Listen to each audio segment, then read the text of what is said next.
Hello fellow celiacs. Continuing on our theme of social situations involving food, today I want to talk about potlucks, office parties, church functions, basically any situation where people bring homemade food and the expectation is that you, the attendant, will eat it. Normally, this might sound like a fun time, and loads of people do enjoy such events. We as a society have been doing things like this since probably medieval times. But once you have a dietary restriction like being gluten-free, suddenly this sounds like the worst sort of why would I subject myself to that kind of scenario? A scenario in which you are going to be confronted with an enormous spread of food from various sources that you weren't present for the preparation of, and which you're going to be pressured to sample by well-meaning folks who may or may not know or understand what celiac disease even is. And while you could just avoid events like this or eat before you go and only nibble on the crudité platter while you're there, I'm assuming you came here because you want advice on how to still enjoy them, and you'd probably rather not miss out entirely. Well, fear not. I do in fact have some advice, born of years of missteps. I've had a fairly varied history with these sorts of events.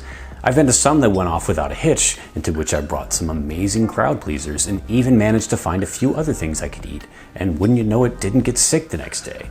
However, I once had a terrible experience because I took some risks at a potluck in Utah while I was visiting my cousin one summer. It started with preparing the dish we were bringing in an unfamiliar kitchen, followed by trying a few things casually at the party that I didn't bring but was assured were gluten-free. And it ended with me feeling the full brunt of my symptoms later the next evening while we were out wilderness camping along the Green River, where the nearest composting toilet was down a dark path that I hadn't bothered to scout out in the daylight. Just use your imagination. So this leads me to my first bit of advice. Bring enough food that you will be satisfied without having to rely on someone else bringing safe food. That might mean multiple dishes or one substantial one. Next, do everything you can to know the source of said food. If you can't make whatever you're bringing, buy something you know is safe.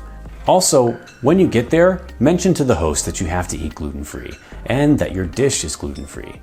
Even try to get there early and have a little bit of food before everything gets picked over by the party guests. This will avoid your precious dish getting cross-contaminated before you can eat some, defeating the purpose of bringing it in the first place.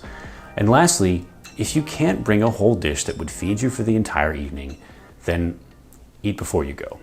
I know the point of these things is often the food, but I can't stress enough the peace of mind that eating before you go brings. In any situation, even as someone who enjoys eating and trying new things, I sometimes would rather just be able to focus on socializing at the party and not have to sit there starving while everyone else is eating. But if you really do want to take part in all aspects of the party, whatever the function, then bringing a dish that's safe and filling enough that you can subsist on it for the evening can be a fantastic way to also set your mind at ease. You've got the food thing figured out, now you can relax and be social. Plus, if you bring something awesome and gluten-free, it can actually be a great conversation piece, and a clever way to head off any discussion of your condition and the reason you're not eating anyone else's food. Sample dialogue. This is delicious. Did you make it? Yep. And did you know it's totally gluten-free? Now, if they don't spit it out upon hearing this, they may ask you if you have to eat gluten-free for health reasons. This is where you casually drop into the conversation that you have celiac disease, and maybe tell them there's life after gluten. So many people are becoming more familiar with celiac disease and the notion of eating gluten-free for health reasons, so hopefully the conversation moves on to something else at this point. But more often than not, you may have to tell them what celiac is.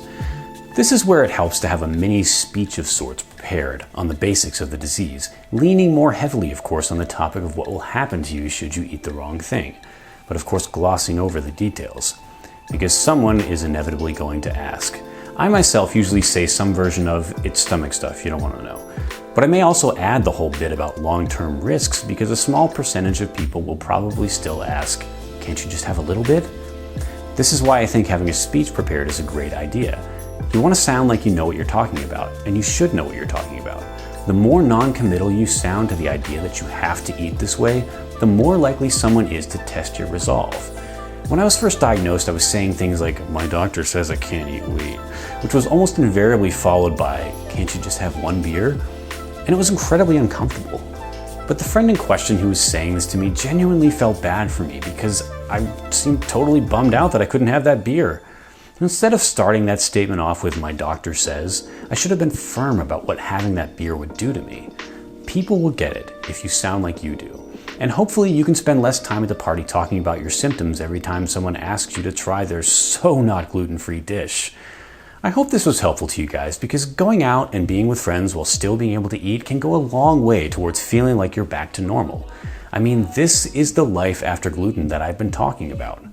Now at this point, you may be wondering what kinds of things you could even bring to a party like this. What kind of dish would be gluten-free and could be substantial enough that it could feed me for the entire evening? Well, I'll post a link to a recipe I've made before in the comments. It was really delicious, people loved it at the party, and I've made it a few other times for lunch. Coconut quinoa and kale with tropical pesto from a website called Cookie and Kate. If that's not your thing though, here's where the internet is your friend. When I talked about starting this channel, loads of people suggested I do recipes. And what I'm about to tell you is the exact reason why I'm not going to do that.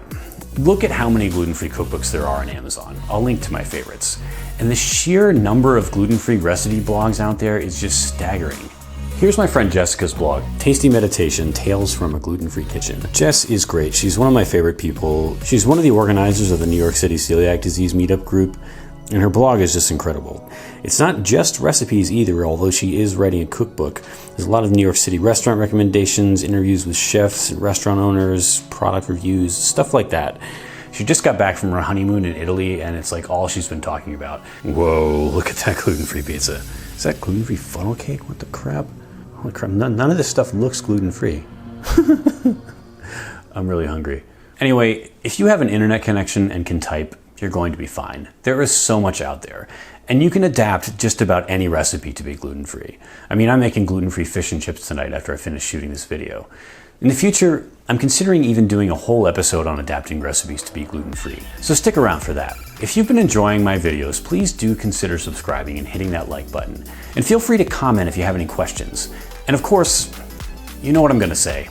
There is life after gluten.